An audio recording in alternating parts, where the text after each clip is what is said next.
Episode 18. There are so many amazing places to fish, it's doubtful any of us fishing junkies will ever be able to hit them all, but we can certainly do the next best thing, experience them through the eyes of fellow avid anglers who share their most epic adventures with us. Sign up to be our guest on the show today at www.tell.fish/guest. Welcome to the Telltale Fisherman podcast, where avid anglers share the story of their best fishing day ever to inspire yours. Now it's time for another epic adventure. So here's your host, John Woodson.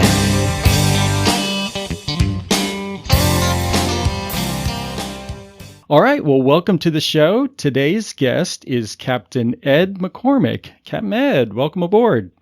Thank you. I appreciate you having me. Oh, absolutely. Well, you have some pretty incredible pictures on your websites and in your posts. So this is an interview I've been looking forward to here for a little while because I know we're going to have some epic stuff to talk about. But before we jump into all of that, why don't you just give us a little background on yourself? Well, originally before I started guiding, I was actually a corporate pilot. Okay. And a lot of people ask me why I still don't do that anymore, and they think that I was making tons of money doing it, and it was an adrenaline rush and all that type of thing. But it actually was for me anyway. It was kind of a boring type of job because there's a lot of sitting around, and unless you have a high tolerance to boredom, you know, it's really not the job for you. But I spent most of my life trying to get there, so I did put the time in, and I was a professional pilot for about 8 or 9 years. But as time went on, I just realized it wasn't something I was going to do for the rest of my life. There was just no way I could sit in that many hotel rooms. Right. So I decided to kind of teach myself web design and go get my captain's license on the weekends, and I went and did that. And from there, I started Florida Bowfishing Charters, and that kind of spawned out of the gator hunts we were doing. Before I ever started to guide or anything, we did gator hunts on a personal level, and we bought so much bow fishing gear to do that, that I asked a friend of mine, I said, hey, what can we do with this bow fishing gear the rest of the years if we spend so much on it for just the summer here for the gators? He said, I think you can shoot those gar things.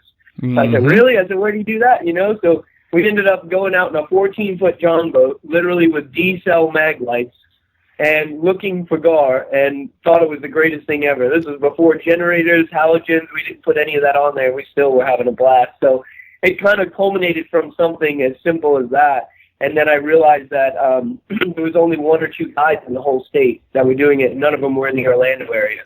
Right. So I kind of just went at it full force, and from there I just kind of grew the business. And then the more I was out there, the more things I realized people wanted to do, and I kind of just taught myself along the way, and now we do everything from sharks to crabs to bow fishing to gator hunts. I mean, it's pretty much, if it's in Florida and it's dangerous, I chase it.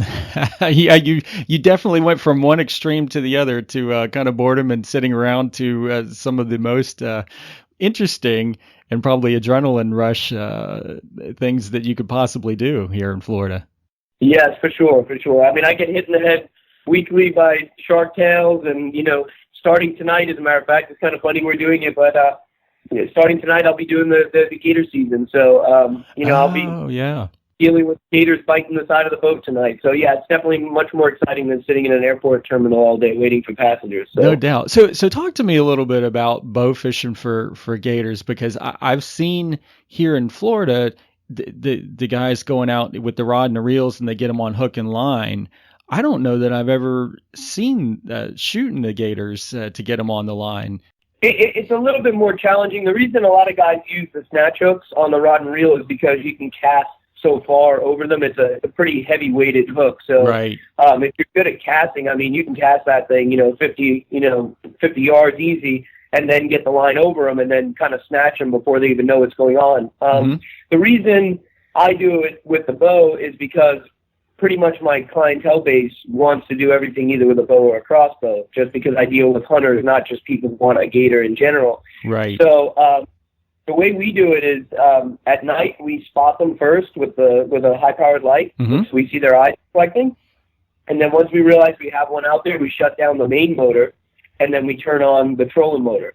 and we slowly sneak up to the gator, and it's really just spot and stalk on the water is what it is, and you have to not go too fast because they'll hear the boat coming, but you can't go too slow where they kind of get ahead of you either. Right. And it's a game that you got to play with them, and you slowly, kind of read the gator, and it takes time. I've been doing it over 10 years now, so you kind of get a feel for what the gator's doing or if he's getting a little too spooky. And pretty much once we get within the zone, most of my customers shoot the gators anywhere from 3 to 5 yards in front of the boat, sometimes even closer. Wow, up close and personal, huh? Yes, definitely, for sure. And a lot of people fall apart in those last 5 yards because when you're out there in the pitch black in a swamp at night and there's a full-size 10-foot gator with his back blowed up and he's swimming right in front of the boat and he doesn't know that you're there, that's pretty overwhelming even for the seasoned hunters out there. Oh, yeah, and I bet that never gets old for you either. No, my heart jumps out of my chest, for 6 weeks straight. So oh, man. It's definitely a rush every night. That is cool. So are most of your, I don't know whether we call them hunters or anglers at this point that go out with you to do the gator hunting, are they accomplished shooters, or do you have to often walk people through and kind of teach them how to shoot before they go out and do that? Well, what I do with the people that are looking to get a gator that may not be an experienced bow hunter is because in Florida we're allowed to use a bow, a crossbow, or a harpoon legally at night. What I do for them is I have a bass chair that I stick in the front of the boat, and so they sit down. And sometimes we get younger shooters, or we may get a woman. Like for some reason, a lot of women choose a gator as their first animal to go after when they get into hunting. Really? Why that is, Why that is, I still don't know, but we get a lot of women where the first thing they want to go for is a gator. So in that case, because, sometimes younger shooters or women can't really draw too heavy a weight to punch through that leather and bone, I have a crossbow. Yeah. And what we do is the person sits on the bass chair, and I've got a set of shooting sticks, and the crossbow's rigged with a laser, and they basically put the crossbow on the shooting sticks. Yep. And then I start stalking my way to the gator, and once we get in that zone, they put the laser on the back of the gator's neck, and they pull the trigger, and then the bow fishing line goes into the gator with the float. And that's really the most effective method that we have for the way we do it. And all heck breaks loose, I bet, as soon as that happens. Oh, yeah. Everything changes after that. Yeah. So now, are you using different line for these gators than you would for just regular bow fishing? Yes, it's a little bit heavier. The normal bow fishing line is the 200-pound Dacron, and for the gators we use what's called 400-pound fast flight, and it's a tighter barrel weave. It kind of is a little bit more abrasion resistant than the 200-pound, and once that's in there, they're pretty much it. Rarely have I seen that break, but we always put in at least a second arrow. Just in case, because you never kind of know what that first one's going to go through. Yeah. And if it's a really big gator, we'll put 3 lines in them, because I have seen 2 break in the middle of the fight. And then you're just hand lining them in after that? Yes, you hand line them in. I mean, a lot of times, believe it or not, people don't realize it until they do it, but the gators are strong enough to pull the boat around. And I've got a 20-foot aluminum boat that weighs over 2,000 pounds, and he'll drag us around like a float. Oh, yeah. Oh, I bet so. But they're not going to tip that boat. That's a good, nice, safe boat. No. Yeah, and I've even gotten them in smaller boats than that. And they don't really tip it. They just drag it around a little bit so they get tired out. And then we just slowly ease them to the boat, and then we get another line in them. I always tell people, don't fight them like a fish or try to yank on it, because you never know what that first shot is like. You don't know how it's hanging on. So we gently bring them to the boat until we get that second line. And then when we're confident that we have 2 lines in them, you can manhandle them a little bit more after that. But like I said, on a really big gator, over 10 feet, I'll put 3 lines just for insurance, because, for some people, that's the trophy of a lifetime. Oh, yeah. And so then when you finally get them both side, you're hitting them with a bang stick? Is that how you finish the fight? Okay. Yep. Correct. Yep. We hit them with a 44 Magnum bang stick, and then we gap them, bring them in, tape them up. And a lot of times with my customers, if they've gotten their own tag, they have 2 to fill. So we'll pull that one in the boat, and we'll go get their second one. And have you ever had one open its eyes and mouth on the deck after you thought it was dispatched already? Yes, they do it often. That's why on my boat, there's a method where we put a slice in the back of the neck, and then we break the spine, and then we bring them in, and that's just an insurance policy. So in case when we do have them in the boat, they do come back alive. But even with that, I've had them start crawling their way to the back of the boat while I'm trying to stalk another gator, and you get some pretty interesting looks when they do that from the customers. So. Oh, for sure. I bet you sure do. Oh man. Well, that sounds like a lot of fun. And when we get back, Captain Ed is going to talk about something that is equally, if not more fun, bow fishing and saltwater fishing, all in the same excursion. Stay tuned. Live bait is often the difference between an epic day and a slow day of fishing. On my last vacation, we were fishing for snook on the beach. The fish were there, but the bait was not. So I ended up driving my boat a mile away to catch bait and then transported them back to the spot on the beach with a 5-gallon bucket. However, in the hot Florida sun, that plan did not work out so well. But now I have found a much better portable option for keeping bait alive on the boat and on shore. Visit tell.fish/gear to check it out. That's tell.fish/gear. All right, we are back with Captain Ed McCormick, and we've just been talking about some epic gator hunting, but with bows, but that's not even the main event today. We're going to be talking about some other bow fishing and saltwater fishing, correct? Yes, yep. Yeah, we do a bunch of different bow fishing up here. The unique thing about the Crystal River area is I used to do my charters in Orlando and Tampa when I used to live in Orlando. Mm-hmm. I used to travel to Tampa to do the saltwater portion for people that wanted to shoot stingrays. Mm-hmm. And then when they wanted to shoot gar, then we would go in the St. Johns River in Orlando and up to the freshwater in there. Yeah, that's where I was just going to say that's where we actually do our bow fishing, up in the St. Johns area. So yeah, it's a great place to do it, and I did it in there for years. But at some point, Orlando got a little bit too much traffic for me, and I decided to relocate to a little quieter spot in the state. So I came up here to the Nature Coast, and I found out quickly that up here in the flats, it's pretty cool where we can shoot a 3 to 5 foot long nose gar, and literally within a minute or two later, you can be shooting a stingray in the exact same water. Yeah. And, it's a neat estuary over there. Yeah, just tell everybody a little bit about that area. That it's not, when you think of the Gulf Coast of Florida, a lot of people think you just go down to the Gulf and there's a nice sandy beach, but it's really different in your area. Can you just describe it a little bit for people? Yeah. From about 10 or 20 miles south of Homosassa, which is south of Crystal River, and then working its way all the way up into the bend in Florida right there, the Big Bend. Most of the coastline in that area right there is protected coastline. Yeah. So there is no beaches. There are no hotels right on the water. It is a completely protected coastline, which is why they call it the Nature Coast. Mm-hmm. And because of that, there really isn't a lot of people who live up here. Florida's coastline is what attracts most of the people, and they live on all those beachside hotels. But because it's mostly nature on the coast, as well as even for many miles inside of the coast in this particular area, we're not overpopulated. So you could go fishing on a Saturday and head out, and sometimes the boat ramps are a little bit busy, but other than that, you've pretty much got the Gulf to yourself when you go out there. It's the least crowded part of Florida to fish or hunt in, that's for sure. Yeah, and we were just talking a little bit about before the interview. That's actually where I would go fishing growing up when we would do our saltwater fishing, and it's just a beautiful area.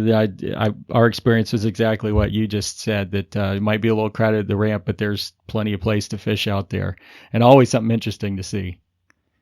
Oh, yeah. I mean, at night on my bow fishing trips, I think the biggest attraction and what gets people to kind of, as much as the bow fishing is exciting, and it is, and it's nonstop action, I've got dolphins that come and swim with us and hunt with us. They hunt for the fish right next to the boat. And when the dolphins come in and they're in the lights, I mean, the bow fishing stops. Everybody will just watch the dolphins fish alongside of us I've even had clients tell me, if you're open tomorrow night, we want to come out and just film dolphins tomorrow night for 4 hours, and I bring them back out there, and they do that. So it's really awesome to see manatees swim under the boat and dolphins, and it's truly, truly the Nature Coast up here, and I love it. It really is a great spot to guide. Yeah, it's a beautiful place, and I'd encourage people to come visit you there, and they certainly won't be disappointed. Well, tell us a little bit about, you were telling me before there was a one spring trip that you did. Was it this past spring? Yes, this past spring, correct. Okay. Yep. And this was a shoot your bait trip. Is that right? Yep, I offer a shoot your bait, catch your shark trip.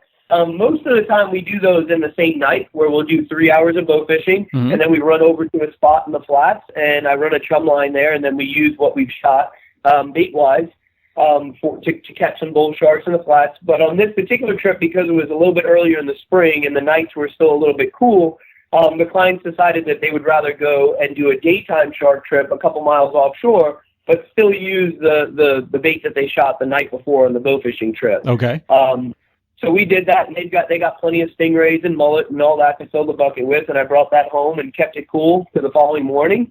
And then we decided to go offshore, and when we did, it was just the right day, the right temperature, and it was originally supposed to be a 5-hour charter, which is our half-day trip. Yeah. And quickly they just kept adding hours to it because the poles were bending for literally the entire time we were out there. We had cobia under the boat. We had blacktip sharks. We caught so many that we literally lost count.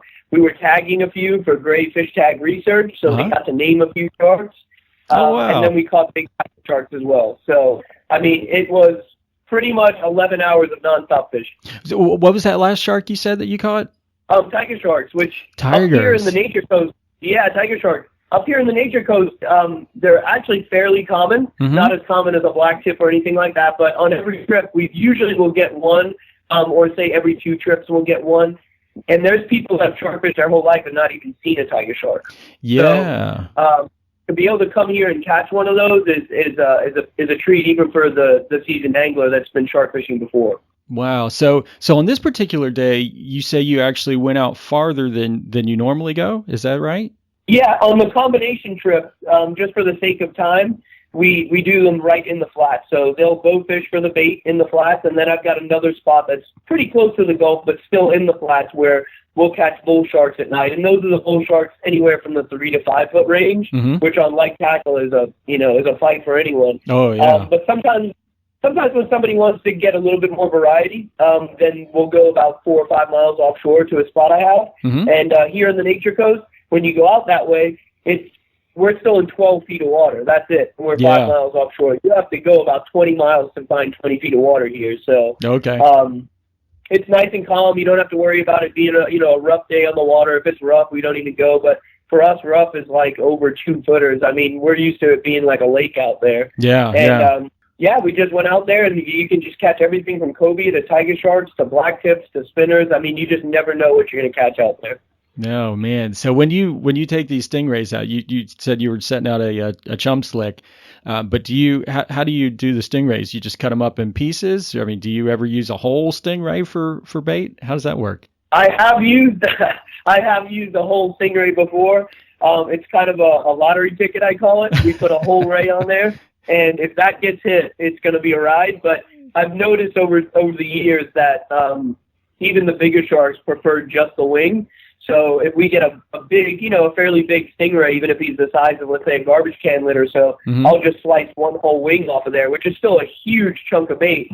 And we float that out there, and when that thing gets picked up, we know what it is. I mean, there's no questioning. It's not going to be a blacktip because, a blacktip's not going to fit that in his mouth. So it's the fight is on. It's usually a big tiger shark. This year we've caught 2 over 10 feet. So wow. Boy, and they're considered to be some of the more aggressive sharks, right? Yes, for sure. Yes, they are definitely the more aggressive, the tiger sharks and the bulls, both of which have a high population here in Crystal River. So, wow, definitely sharks high up on the list of target sharks to catch, I would guess then. Oh yeah, because a lot of people come, and when they catch them, we get really good pictures of them alongside the boat. Occasionally, we will tag them for gray fish tag, and they'll name them. And then some people go as far as that we'll measure them perfectly on the side of the boat, and they'll get them full mounted and sent to them and put on the wall. So it's a big deal. It really is for a lot of people. Wow. Well, it sounds like a blast, and the fact that you get to shoot your own bait first and then go out there and wrestle with those magnificent animals, that is a really cool and unique adventure that you've put together for people. Yeah, they love it. They really do, especially when they catch it on the specific stingray. Because sometimes in the group, you may have 2 or 3 people, and it might be somebody else's bait that you happen to catch the rod, all from the same group, but it may be someone else's bait. But when someone catches a big shark on the actual stingray that they shot, either just a couple hours before or the night before, that's like a really big deal. So, I mean, they really, really enjoy that, and it's definitely a great story to go home and tell everyone. Oh, no doubt. And that's something that is now on my list of fishing adventures to do that I haven't had a chance to yet. But that's pretty epic. And Captain Ed, I'm really appreciative that you came on and shared that story with us today. Thank you so much. Yeah, no problem. Anytime. Don't forget to visit tell.fish/gear to get our recommendations on gear that will take your angling adventures to the next level and help make you the next Telltale Fisherman. This has been the Telltale Fisherman podcast. Thanks for sharing another great tale with us. Be sure to check out the show notes page for more info on today's show and the gear we talked about. Keep those lines tight, and we'll catch you next time right here on the Telltale Fisherman podcast.